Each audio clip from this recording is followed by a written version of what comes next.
Greetings from North High School. My name is Andy Dolan and I'm principal here at North High School, and it's my pleasure to be creating this podcast.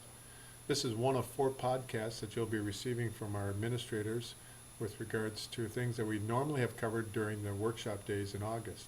Our plans are to provide these podcasts so that it frees up some of your time to work individually or in groups at the start of the school term. So let's get started. I have 3 learning objectives for this podcast. I'd like to review the observational emphasis for this year. Each year, administrators go in and observe classes and provide feedback to teachers. And so I want to talk about our emphasis for this year. I would like to also talk about our RMS score, which is an acronym for the Reading, Math, Science scores on the NDSA, the North Dakota State Assessment. And then I have some reminders of odds and ends. The teacher model that we've adopted administratively here at North High School has 6 different components, and one of the components is the stating of the learning objective. Our emphasis is that each class period should start with a learning objective, and that means that the SWABAT, or the I can statement, is posted and referenced during the class period. And normally it's referenced at the beginning of the class period. I've seen them posted up on the marker boards, I've seen them on smaller whiteboards, I've seen them as a part of flip charts or even PowerPoints. But again, the SWABAT, which is an acronym for students will be able to, and then the objective for that class period.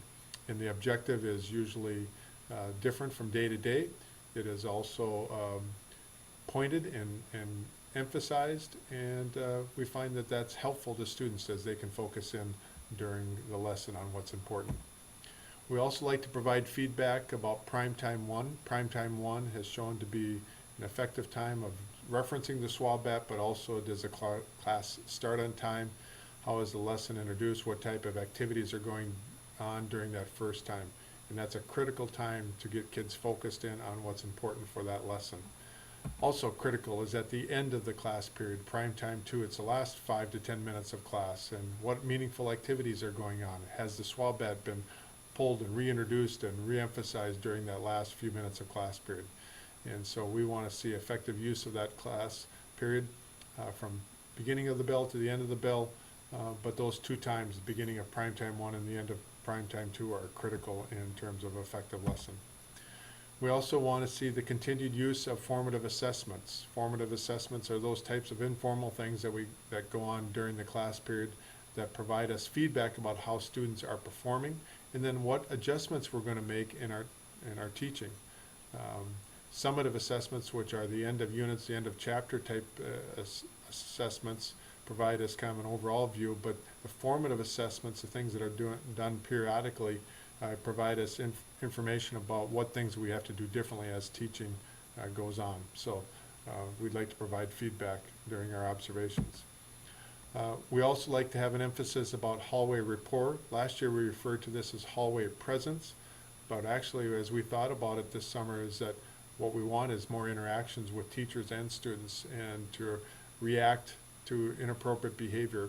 One of the data collection things that we found was that bullying occurs most frequently in the hallway, and so for us to be having a rapport and having conversations and then reacting to inappropriate behavior is important for us to improve on.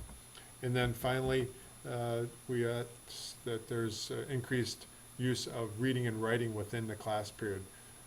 Research indicates that more reading and writing is critical in terms of student performance and student achievement, and so we believe that even some of our time in class periods should be spent reading and writing. We'd like to provide feedback. Obviously it's maybe easier in some curricular areas than others, but if you can incorporate that and adopt that into your area, it'd be helpful. So this model that you see here maybe helps you remember the emphasis that we have in terms of when you're creating your lesson designs, to incorporate some of those things that are proven effective strategies.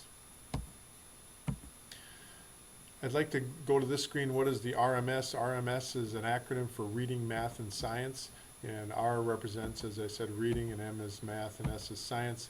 And our score last fall, 2012, was 221. That meant that we were second in reading in the state in Class A schools, second in math, and first in science.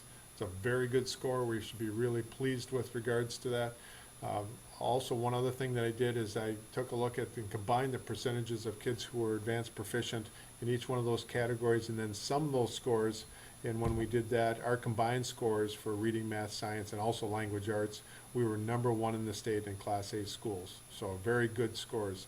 And most of the time our scores are in the 75th to 80th percentile in terms of the ones that are proficient. And so we understand, though, that still 20 to 25% of our kids are not. And so our strive and our goal is always to get 100% compliance. And so we still have some work to do, obviously. Students have some work to do, but again, we should be very thankful that we have a great school here and that you're a part of that. I have some odds and ends I'd like to cover during this podcast. And first of all, our students are going to be receiving a personal learning tablet during the first day in their language arts classes. And so they're going to be excited about that. We also believe that that first day is critical in setting the tone for the year. But also we want to make sure that it's just not a review of all the policies and procedures that we have. We should spend more time trying to create some enthusiasm, some as I call shock and awe with regards to what our kids are going to learn during that class period. And so enjoy the first day. It's a chance for us to renew acquaintances with some kids and then start new ones with others, and so it's a critical day. First assessment is in the first couple of weeks will be happening, and that we suggest that you probably spend an extra day or two just making sure that kids get off on the right foot. I think when a student has traditionally struggled in a subject area and then they don't do very well on the first assessment, that they maybe go back into the same mode. I can't understand this. I don't understand why I'm even in this class, and so they get that defeatist attitude. And so we ask that you overteach and to spend a little bit of extra time with regards to making sure that they're going to be successful on that first assessment. Also this fall, we'll provide complimentary membership to people who fill out the membership form. It'll be some form that'll be in your mailbox at the beginning of the year. And PTSA supports our school in a variety of ways, and we ask that you become a member of that, but again, it's only if you fill out the membership form. Also, our social dues are $20, and it goes to a variety of areas. One of the areas is for celebrations, weddings, and births, and those types of things, but also condolences to people who have experienced the loss of someone else.